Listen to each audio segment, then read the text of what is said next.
So the name of our short film is The Man. Working title. I think it's pretty good so far though. It doesn't sort of tell you much, but it sort of might make you a bit interested. What's going on with this man, you know?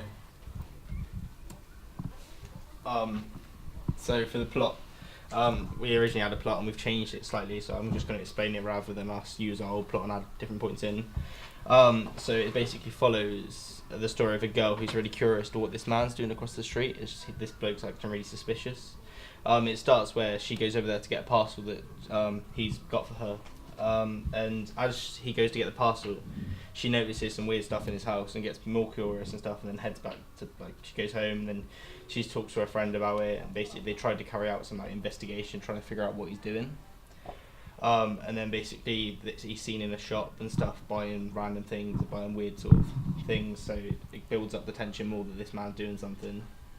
And then basically it ends where the man invites them into the house, and it ends on a comedic plot twist. So it's all building up as they enter this room, and like you fear for the girls and stuff, but then you find out that he's a fashion designer and nothing else is going on, and it's a bit more of a like comedic way just to spring the ending. So we want it to be sort of a suspenseful thriller thing until the plot twist at the end. So not everything is what it seems is what we have for the tagline, which sort of foreshadows the plot twist. He's not actually some murderer or whatever the audience might think. He's just a fashion designer.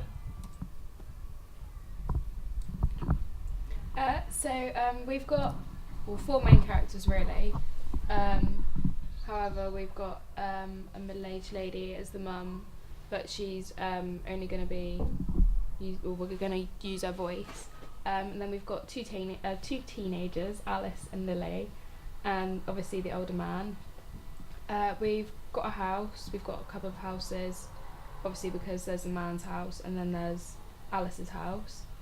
And our short film will be in the style of a tense thriller, and it's going to be building up loads of suspension, obviously, to the comedic plot twist.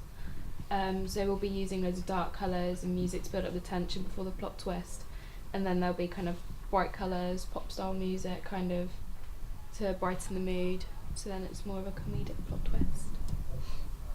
So our plan B would have been to do kind of like college type of films that we could do here, so maybe like a teen romance, that type of thing. The only problem that like we could have of ours that would mean we would have to do that was actors, but I think we kind of have our actors now. Yeah, we've so sorted actors and that. sorted location, so we don't really need a plan B, but we still got one in place just in case we need it. Cost, the only real cost is for the corkboard, string paper and thumbtacks, which wasn't that for your yeah, sort of like one of the main props is once they've sort of started looking into what this man's doing, they start sort of like theorizing like about these missing people. They find these clippings in newspapers and they got this sort of photo, and they got like the classic red string, sort of like a conspiracy theorist sort of thing, like bit over the top sort of thing, and it's all just sort of like trying to like show that it's all sort of connected with that, and that's sort of the main prop we were going to use for that, and didn't end up too expensive in the end, so that's good. That was our production schedule. It's fair to say we didn't keep to that at all. I think we've only looked at it a few times, but we're just taking it day by day and doing things as quickly as we can, really. Yeah, basically we're on to the last stage of pre-production, so as soon as we've done that, then we can get, like, in the next few days we can get a filming date done, look to film. We've done that. There you go. So our target audience is going to be like kind of aimed at teenagers. So it's going to be specifically 15 plus. But we're going to do that mainly because it fits into the thriller genre, and because of like recent films that have been released. I've seen a lot more people our age kind of go into the cinema to watch kind of films that I wouldn't generally expect our age group to be going and seeing, so that's why we've kind of gone for that range. That's it.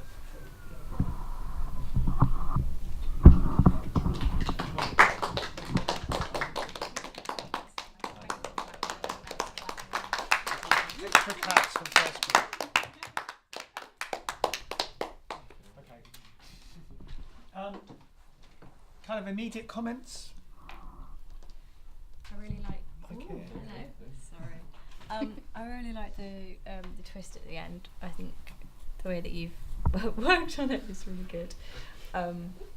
Yeah, it keeps you sort of, it just subverts the genre that you're setting up, which is a really clever way of sort of springing something cool and new on your audience, which I was going to say it's a development from the last pitch we saw. You seem to have like ironed out some of the creases that came up in that first one. Like you said, he goes around to get a delivery which seems a lot more like realistic, and I feel like you thought that through of how like the beginning of the curiosity starts is fine, and I think it's coming along quite nicely, sort of thing. Do you want to say anything? I think the tagline is a lot better than last time. We had all the options. I feel like that one, I like how it is a hint towards the end, but at when you first see it and you first see that it's like this thriller film, you think, oh, it's going to be the classic, something's bad's going to happen, but actually it's referencing the comedy end, and I think that's really clever. I was gonna say something different, because obviously I didn't see your first pitch. I didn't know the first tagline, but I was gonna say if there's like a way you can incorporate, like they say, like fashion sometimes murder us. If there's like a way you could incorporate that, because then it would like fit with the thriller theme, but also then it could link to that like shock at the end. I don't know. It was just an idea. It means you could change your actual like title of the film as well, because the man is very it's okay for like what it is, which is a thriller, but then again it's still just generic, isn't it? You're not giving yourself something unique, whereas I think with considering how unique your narrative is, I think the best thing to do would probably be like maybe sort of give that sort of uniqueness with your tagline and your title, as well as just to incorporate with your narrative, like Lucy said, really.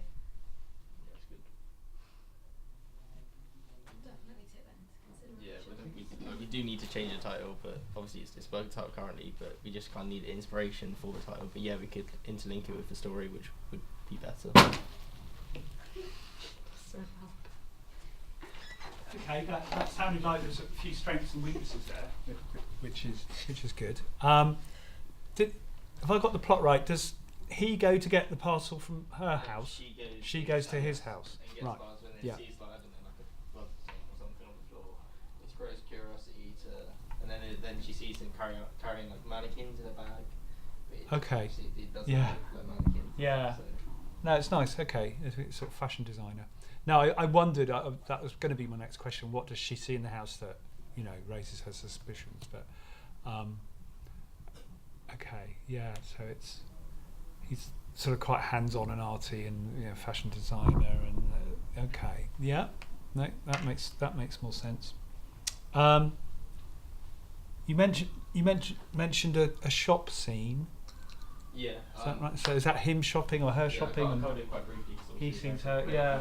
So far, I'm quite like that. She goes to the shop just to get some random things, like maybe she goes there to get the corkboard or something.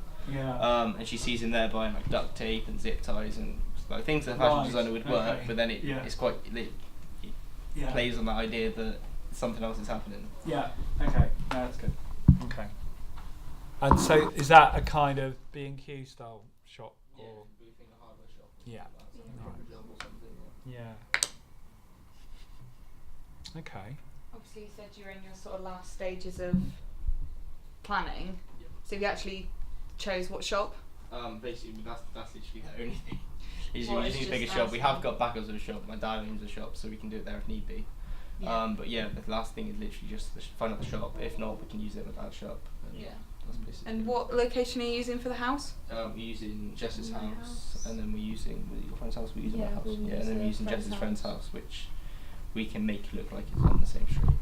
Right. So you're gonna have one as the old guy's house, and then one Yeah. as what, the main character's house or the other teenager's house? Just the Alice's house, The one that the goes to pick up main the parcel. character, yeah, the one that picks up the parcel. All right. So her house, and then she invites her friends over, and they two like just stay at her house. So Oh, so all of like the thing you have with the pin board and everything like that. That's all. that will gonna be done. at Alice's house. Yeah. All right. Okay. I quite like that. I mean, it seems a bit over the top. So, but it's yeah, it's that sort of incident, sort of case board that they have in crime dramas, isn't it? It's a very sort of a really sort of strong conventional prop. Yeah. Are they? You know, it's almost like they're amateur detectives or something. Then, or do they enjoy watching? Are we going to get a bit of backstory with that? Or There's a phone is there any way of doing that? There's a phone call during it where they have a phone call to each other, and she's like, "Oh, I found out this," and then the other friend's almost like, "Stop obsessing about it. Like, why are you always obsessed about what's this man doing? He's been doing nothing." And one of them's like, "Nothing's going on." One of them's like, "Yeah, there definitely is something going on." There's kind of this bickering between them. Yeah. Like one of them's really obsessed, and one of them's not. Yeah. Is there any? Sorry. Sorry. No. I was just going to say, is there any reason as to why she gets so obsessed in the first place? Is there any why her? Why not the other friend? Is it literally just? Because she sees the past. I feel like your Past plot, your what actual he's plot made is by a it. Yeah. bit lacking there. I think you kind of need an incentive, a little bit. Almost like in the last pitch, it did seem like you were missing something. But now that was obviously at the end with your, he's actually a fashion designer, he's not just painting or, everything like that you said in the last pitch. But I think probably maybe just sort of revisit your beginning, because I'm trying to picture, because I can obviously picture the ending and the comedic sense of it, but I'm trying to imagine what the actual build-up, the very beginning is going to be like almost. See, at one scene, she sits down and watches some TV, and one of the scenes, we could have that as some like CIA investigation or something similar to that, so it shows that she's interested in that style of thing, Yeah. or like a murder program or something like that. Yeah, otherwise it's just sort of like, it's just a normal teenager who's suddenly just taken interest. I think you probably need just a little bit more on that character. I think when the friend comes around and she's created that board, and the friend goes, "Oh my God, you're really getting into this," or something like that. Would that work, or is that? Yeah, that's the sort of thing. Similar to that. Yeah, so Have you got the actors sorted? Yeah, Including me, because I feel like that girl's quite important. Because if it's poorly portrayed, then that could like ruin the whole narrative, as well as the what age of the man were you thinking again? Sorry. 50 plus. Yeah, we've kind of. How old's your actor? Which one? The man. The man. We got the man sorted, or was that our granddad we're gonna use? Granddad, yeah. He'd be 50. Yeah, 55. Obviously older than 50. Yeah. 60, 70. So have you got your actor sorted for the old man? Sorted, Yeah. Okay. Good. Anything else? I think we've looked at some opportunities there that you might have missed. Sounds like you've got your cast, which is quite often a threat. You've got quite a lot of props, because you said you wanted the mannequin. Have you thought about how you're going to... Yeah, we thought about most of the props. When I asked, we know some people who's got mannequins, so we can use that sort of style. And then I think it will just be running off to some store. How Poundland or get something. the paint on someone's floor without ruining the We floor? were thinking about maybe if it was like a bag, and then there's the like blood stain on the bag that's on the floor, instead of it being over the carpet. Yeah, because I was going to say they might not be willing to have a painted floor / wall or something. Yeah, even with tiling and wood floor, if you actually put paint onto it, like proper paint, it will stain. You'll get a mark around the edge. We'll find something. We'll need Yeah. the props. It doesn't seem like a big one to tackle, really. I think it's probably just getting the organisation of your props all together, so you're literally ready to film almost. Is it like closed eye then? Yeah, that's the cheap we're thinking. Something that will give a red stain. Yeah. Which I mean, obviously we've got a fashion department here. So Yeah. if you want to Think borrow, that as well. talk to them if you want to borrow stuff. Yeah. Good. Okay. Yeah. Excellent.